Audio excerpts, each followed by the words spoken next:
जी अस्सलाम वालेकुम, this is Mohammad Usama Azmat back with a new video. Pakistan में जैसे हर वक्त जुडिशल सिस्टम के मुतल्लिक़ हम अक्सर खबरें देखते हैं और आज एक बहुत बड़ी काफ़ी अरसे के बाद एक जजमेंट आती है हमारी सुप्रीम कोर्ट की जानिब से कि भुट्टो साहब को जो सज़ा दी गई वो डेट वाज़ नॉट राइट।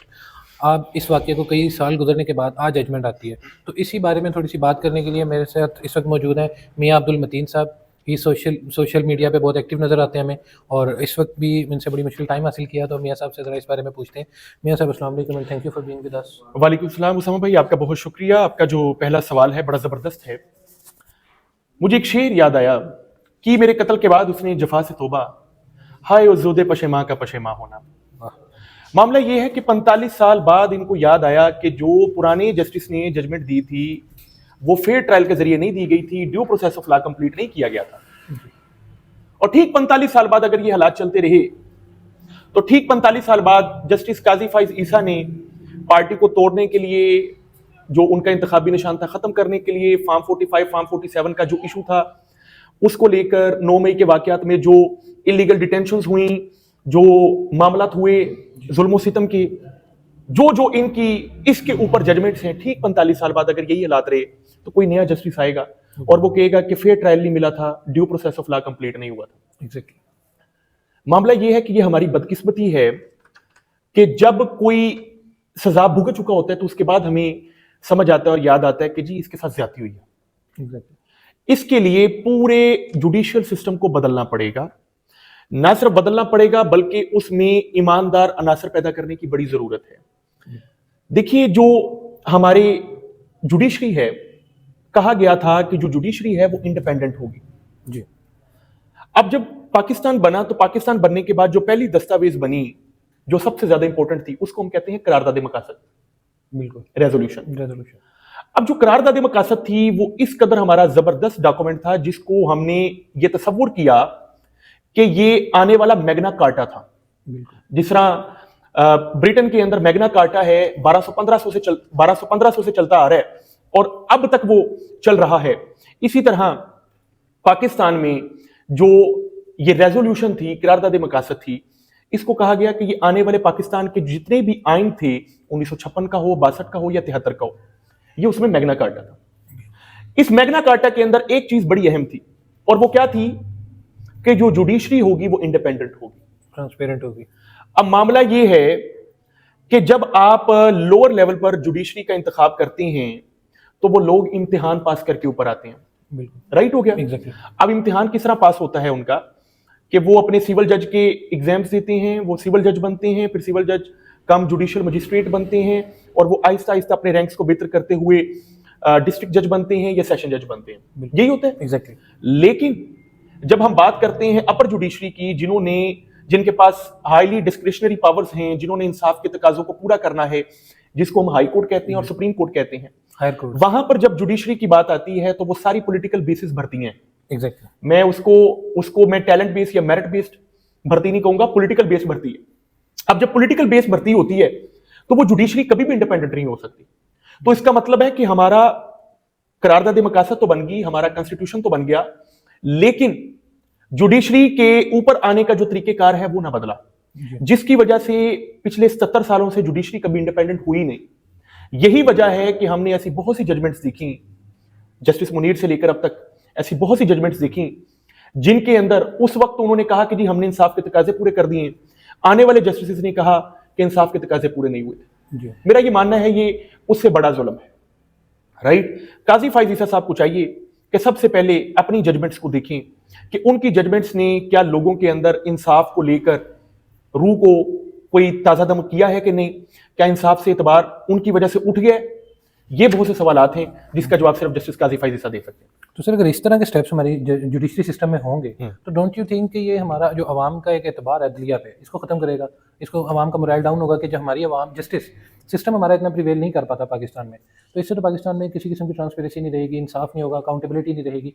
हमें यही होगा कि यार आज जो जजमेंट आई है ये कल 10 साल 20 साल 40 साल या एनी हाउ 100 साल बाद चेंज हो सकती है।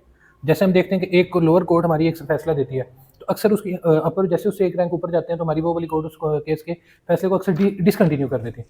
तो इस तरह की अगर सिचुएशंस रहेंगी तो फिर जैसे जिरगा सिस्टम आज भी लाहौर में अक्सर फॉलो होता है, तो क्या इस चीज़ को प्रिवेल नहीं किया जाएगा? लाहौर जैसे शहर में अगर फॉलो हो रहा है तो पाकिस्तान में और कई ऐसे शहर हैं जहाँ पे मेट्रोपॉलिटन सिटीज़ नहीं है, बेसिक अर्बन वो एरियाज़ है या रूरल एरियाज़ है, तो वहाँ पे अगर इस तरह की सिचुएशन हम देखेंगे तो ये तो इंसाफ बिल्कुल पाकिस्तान में ख़त्म होता जाएगा।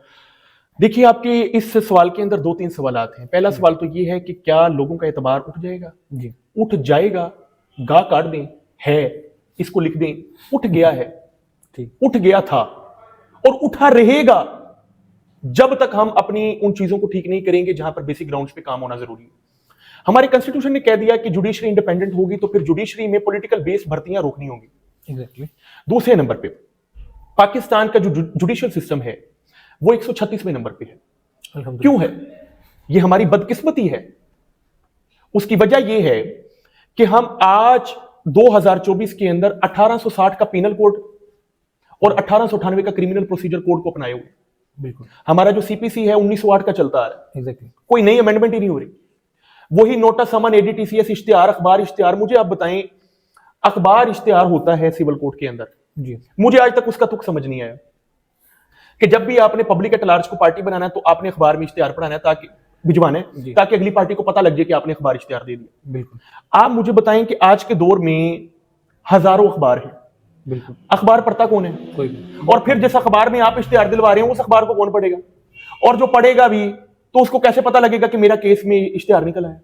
बिल्कुल, आप मेरी बात समझ रहे हैं? जी, जी, यानी इस लेवल के थर्ड क्लास नोटिस भेजने के तरीकेकार हैं कि जो मैं तो नहीं समझ पाया इन चीजों को। यानी जिद्दत का आना बहुत जरूरी है। जी, अब यही वजह है कि जब हम अपना पाकिस्तान पीनल कोड इतना पुराना, हमारा सीआरपीसी इतना पुराना, हमारा सीपीसी इतना पुराना, उसमें नई अमेंडमेंट्स नहीं हो रही, उसमें जिद्दत के मुताबिक टेक्नोलॉजी के मुताबिक नई तब्दीलियां नहीं आ रही, यही वजह है कि कोर्ट के अंदर फैसला जल्दी नहीं होता। जी, दद्दा केस करता है तो पोता जाके केस को जीतता है या हारता है। जनरेशन 20-20, 25-25 साल लग जाते हैं। अभी आपके इंटरव्यू से कुछ देर पहले मेरे पास एक दोस्त आए, अपना केस वो बुक करा गए हैं। 2004 से केस चल रहा है, 2004 से लेकर 2024 तक 20 साल उस केस को हो गए। बिल्कुल, और वो केस अभी तक सिर्फ एप्लीकेशन डिसाइड होने पे लगा हुआ है कि स्टे मिलना चाहिए या नहीं मिलना चाहिए। आप मुझे बताइए कि जब ये हालात होंगे तो लोग जिरगा सिस्टम या पंचायत सिस्टम की तरफ क्यों नहीं भागेंगे? आपका सवाल आ गया ना? जी, जी, यानी हम अपने कानून को अमेंड नहीं कर पा रहे, जिद्दत को ला नहीं पा रहे, उसकी वजह से रोज ब रोज जो कोर्ट्स में केसेस आ रही हैं उनके अंदर एक लेंथी प्रोसीजर फॉलो किया जा रहा है और लेंथी प्रोसीजर की वजह से लोगों का अदलिया से यकीन उठ गया। अब जब रही सही कसर होती है वो जज निकाल देते हैं। जब लोग देखते हैं कि एक तो केस लटकता बहुत है और फिर जब लटकता भी है तो इंसाफ के तकाजे पूरे नहीं होते, पूरे हो भी जाए तो अगली पार्टी अपील में चले जाती है, फिर वहां पे लटकाती है, बिल्कुल, और फिर दूसरी कोर्ट दूसरा फैसला कर देती है, तीसरी कोर्ट कोई अलग फैसला कर देती है। ऊपर जाते जाते तक नस्लें खत्म हो जाती हैं। जो आपने उस केस से बेनिफिट निकालने थे वो बेनिफिट कभी मिले ही नहीं। यही वजह है कि जिरगा सिस्टम और बाकी जो पंचायत सिस्टम है वो दोबारा वो प्रिवेल करना शुरू कर देता है और जो जस्टिस सिस्टम है वो डिग्रेड हो जाता है। और इसी वजह से पाकिस्तान का जो जुडिशरी सिस्टम है वो 136वें नंबर पे पूरी दुनिया में। चलो, जैसे इस वक्त पूरी दुनिया में जिद्दत आ रही है, जैसे भी आपने भी बात की और ये मेरे क्वेश्चन का ही पार्ट था, तो जैसे अभी पूरी दुनिया में हम देखते हैं कि हर चीज़ में एक जिद्दत आ रही है, टेक्नोलॉजी, अब क्राइम्स की भी बहुत किस्में आ गई हैं और फिर कुछ केसेस ऐसे आते हैं जो हमारे आइन में अभी तक उसका फैसले नहीं किए गए थे। जैसे I don't want to be sound political, but Imran Khan sahab के मुतालिक एक डिसीजन आया था इद्दत केस पे, तो वो ऐसा केस उससे पाकिस्तान में आज तक 73-74 सालों में नहीं आया। अब वो फर्स्ट टाइम आता है और उसके लिए जैसी जजमेंट आती है उसके बाद एक वो पूरा चलता है। तो डोंट यू थिंक कि हमारा ये 73 का तो अपग्रेड हो नहीं रहा, तो क्या आपके ख्याल में हमें प्रेसिडेंट सिस्टम की तरफ नहीं जाना चाहिए जैसे यूके फॉलो करता है? देखिए, पाकिस्तान के अंदर प्रेसिडेंट सिस्टम है और बड़ा स्ट्रिक्टली कोर्ट में फॉलो भी किया जाता है। यानी हम जब जज साहब को कहते हैं ना कि जनाब ये देखें हायर कोर्ट ने ये फैसला किया, आप भी देखें, जी, जी, तो 99% जज उसमें माउल्ड हो जाता है। और हम इन प्रेसिडेंट सिस्टम को बड़ा इस्तेमाल करते हैं वकला जो हम कोर्ट के अंदर काम करते हैं। जी, जी, हमारा तो काम ही जजमेंट्स पढ़ना है और हम सारा दिन अपने केस के वाले से जजमेंट पढ़ के कोर्ट में दिखाते हैं कि जनाब ये देखें ये जजमेंट आई हुई है, आप भी इसके मुताबिक फैसला करें। तो प्रेसिडेंट सिस्टम तो है। रह की बात कॉन्स्टिट्यूशन में तब्दीली की, तो कॉन्स्टिट्यूशन में अमेंडमेंट की जरूरत नहीं है। हमें यह समझना पड़ेगा कि कानून है क्या। कानून 2-3 तरह का है। एक वो कानून है जो लोकल लॉ है, एक वो कानून है जो स्पेशल है, एक वो कानून है जो आइन का दर्जा रखता है जिसको हम दस्तूर कहते हैं। जी, जब हम पीनल कोड की बात करते हैं तो ये एक लोकल लॉ है। एग्जैक्टली, अच्छा, जब हम पीनल कोड के अलावा हम बात करते हैं नारकोटिक्स एक्ट की तो ये एक स्पेशल लॉ है। जी, लेकिन जब हम कॉन्स्टिट्यूशन की बात करते हैं तो ये आइन है, ये दस्तूर है। कॉन्स्टिट्यूशनल लॉ, दस्तूर में तब्दीली की ज्यादा जरूरत नहीं होती। जी, दस्तूर आपको फंडामेंटल राइट दे रहा होता है। दस्तूर रियासत को चलाने का एक तरीकेकार फराहम करता है। बिल्कुल, अब रियासत को चलाने का जो तरीकेकार है वो मौजूद है। दस्तूर फॉलो नहीं हो रहा, उसके ऊपर वर्किंग होनी चाहिए। एग्जैक्टली अब दस्तूर ये कहता है कि जो अदारे हैं वो पॉलिटिकल सिस्टम में इंडल्ज नहीं होंगे, कहता है जी, लेकिन अदारे पिछले 77 सालों से पॉलिटिकल सिस्टम के अंदर इंडल्ज हो रहे हैं। डेफिनेटली दस्तूर ये कहता है कि इंडिपेंडेंस होनी चाहिए जुडिशरी की, लेकिन जुडिशरी हमारी इंडिपेंडेंट नहीं हो पा रही। दस्तूर ये कहता है माइनॉरिटीज को राइट देने हैं, लेकिन माइनॉरिटीज को उस तरह राइट नहीं मिलते। दस्तूर ये कहता है बोलने की आजादी है, लेकिन बोलने की कितनी आजादी है कि हम आप सवाल करते हुए 2 मरतबा पूछते हैं कि शायद पॉलिटिकल सिस्टम पर बात करना मैं करूं या ना करूं, क्यों सोचना पड़ रहा है, करें आप, राइट है। दस्तूर ने हमें सब कुछ फराहम कर दिया, इसका मतलब दस्तूर में अमेंडमेंट की जरूरत नहीं है। अमेंडमेंट की जरूरत है लॉज में, रूल्स में, रेगुलेशंस में, और जरूरत है इंप्लीमेंटेशन में कि कानून तो बन गया, जी। अब उसको इंप्लीमेंट किया जाए। जब कानून इंप्लीमेंट होना शुरू हो जाएगा इन इट्स राइट डायरेक्शन, तो हमारा मकसद पूरा होगा।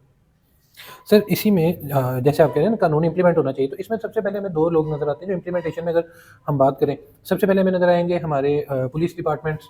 अब उसमें हम देखते हैं अक्सर औकात जब एफआईआर जो सिर्फ आपका फर्स्ट रिस्पॉन्स होता है पुलिस की जानिब, आपकी एक रिपोर्ट दर्ज की जाती है, एफआईआर में हम देखते हैं लूप होल रखा जाता है। अक्सर हमारी ऐसी जजमेंट्स हैं जिसमें पुलिस गफलतन, गलती से या जानबूझकर, जो भी सिनेरियोज हैं, कुछ एक लूप होल छोड़ देते हैं।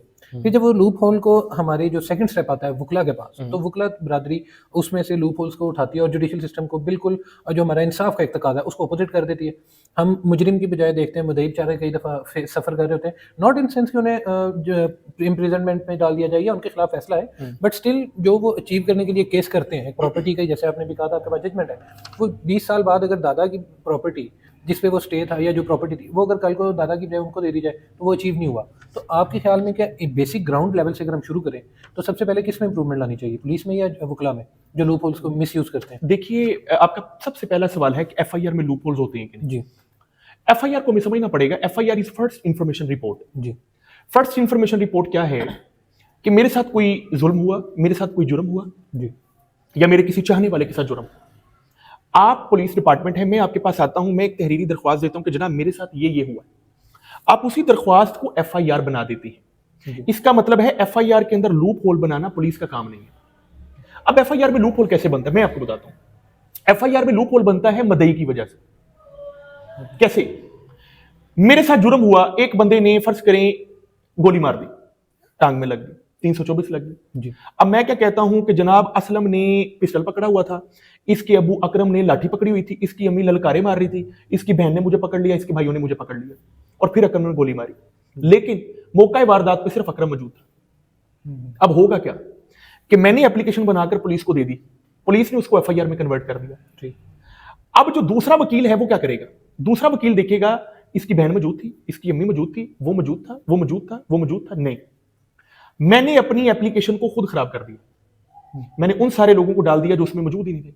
जब मैं ये काम करूंगा तो क्या होगा? डेफिनेटली मैंने अपनी ही प्रोसिक्यूशन स्टोरी में डाउट क्रिएट कर दिया कि अगर ये सारे मुलव्वस नहीं तो हो सकता है वो भी मुलव्वस ना हो। इसका मतलब है एफआईआर में जो लूप होल है वो मदई की वजह से आता है। या मेरे साथ आज जुर्म हुआ, मैं साल बाद जाके एप्लीकेशन देता हूं थाने में, तो डिले आ गया जी, तो ये क्यों आया? मेरी वजह से। तो लूप होल क्यों पैदा हुआ? मेरी वजह से, मदई की वजह से। इसमें पुलिस का कसूर नहीं। पुलिस का कसूर क्या है मैं वो बताता हूं। पुलिस का कसूर है इन्वेस्टिगेशन। मान लीजिए आपके पास एक एफआईआर आ गई, अब पुलिस क्या करती है? पुलिस पार्टियों से पैसे लेती है। तू पैसे दे, ओनू तो देंगे, वो पैसे देगा, एनू तो देंगे। ये काम हो रहा है पुलिस की तरफ से। रह की बात काली भेरों की, तो काली भेरें पुलिस में भी मौजूद हैं, अदालत में भी मौजूद हैं, कोर्ट में भी मौजूद हैं, राइट। लोअर लेवल से लेकर अपर लेवल तक पुलिस और जुडिशरी दोनों के अंदर काली भेरें मौजूद है। ये ठीक कैसे होंगे? पूरे मुआशरे को ठीक होना पड़ेगा। बिल्कुल। लोग कहते हैं कि पुलिस वाले रिश्वत लेते हैं, तो मैं उनको कहता हूं देता कौन है? आप देते हैं ना। एग्जैक्टली। तो अवाम देती है, वो लेते हैं। राशि वल मुर्तशी कलाहुमा फिर नार, रिश्वत देने वाला लेने वाला दोनों ही जहन्नमी है, दोनों ही आग में जाएंगे। तो मामला ये है कि ये मामला सिर्फ तब ठीक होगा जब दोनों ठीक हो जाएंगे। Thank you. And sir last question, आप अक्सर आर्टिकल 10 के बारे में बहुत बात करते हैं, काइंडली ब्रीफली इसका थोड़ा सा बताएं कि क्या आर्टिकल 10 है? देखिए, अभी जो आपका पहला सवाल था कि जस्टिस काजी फैज ईसा की जो जजमेंट थी, जी अब उस जजमेंट को सुने तो जिसमें बिलावल भुट्टो रो रहा है, तो वो कह रहे हैं कि Zulfikar Ali Bhutto was not provided fair trial and the punishment which was given was not given under due process of law. Okay, दो चीजें उसने बताई कि ना तो फेयर ट्रायल दिया गया, ना ड्यू प्रोसेस ऑफ लॉ दिया गया। जी। ये जो फेयर ट्रायल है ना, ये फेयर ट्रायल ही आर्टिकल 10 है। जिस चीज को चीफ जस्टिस आज समझ रहा है जी आज अपनी जजमेंट में रेफरेंस दे रहे हैं। उसी आर्टिकल को लेकर हमने पूरी अपनी मूवमेंट बनाई कि जनाब ये 45 साल बाद आपको हदायत नहीं आनी चाहिए कि फेयर ट्रायल मिला था कि नहीं। जेरा कसून लड़ाई तो बाद याद आए, वो अपने मुंह पे मार लेना चाहिए, राइट। बिल्कुल बिल्कुल। और जो चीफ जस्टिस साहब का जो ये फैसला है, इसको यही कहते हैं अन्ना मारे अन्नी नू कसून बजे थमी नू। आपके इस फैसले से कम अवाम मुतमिन नहीं हो सकती कि आपने कोई बहुत जबरदस्त फैसला कर दिया है। आप अपनी जरा फैसलों पर नजरसानी करें कि आपने कौम के साथ क्या किया। आप कभी ऑफ द रिकॉर्ड मेरे साथ बैठेंगे तो आप यही कहेंगे ज्यादती हुई है, राइट। बतौर जर्नलिस्ट आप न्यूट्रल रहने की कोशिश करेंगे, लेकिन ऑफ द रिकॉर्ड आप यही कहेंगे ज्यादती हुई है, और हुई है। और फार्म 45 और 47 का क्या मजाक बना है, पूरी कौम ने देखा है। किस तरह गवाह हुए, पूरी कौम ने देखे हैं, राइट। किस तरह इमरान रियाज बाहर आया, खामोश था, ठीक था, बोलना शुरू हुआ, करप्शन के केसेस बन गए। ये क्या मामला है, किस तरह लोग अखबार हैं, इन चीजों को देखिए। मौजूदा जो अवाम है उनको फेयर ट्रायल मिल रहा है कि नहीं, उनको ड्यू प्रोसेस ऑफ लॉ मिल रहा है कि नहीं। चीफ जस्टिस साहब इस पर वर्किंग करें। बसूरत दीगर आपके जो आज के फैसले हैं, 45 साल बाद कोई और जस्टिस होगा, वो कहेगा काजी फाइज ईसा ने बतौर काजी जो फैसला दिया था उसमें कोई दम नहीं था। बिल्कुल ठीक sir, thank you very much for your time. इंशाल्लाह होप करते हैं कि पाकिस्तान में जुडिशियल सिस्टम भी इंप्रूव करेगा और हमारे हर लोअर ग्राउंड से लेकर हायर ग्राउंड तक तमाम चीज़ों में इंप्रूवमेंट आएगी। इसी के साथ आज की वीडियो को खत्म करते हैं। मियां उसामा साइनिंग ऑफ।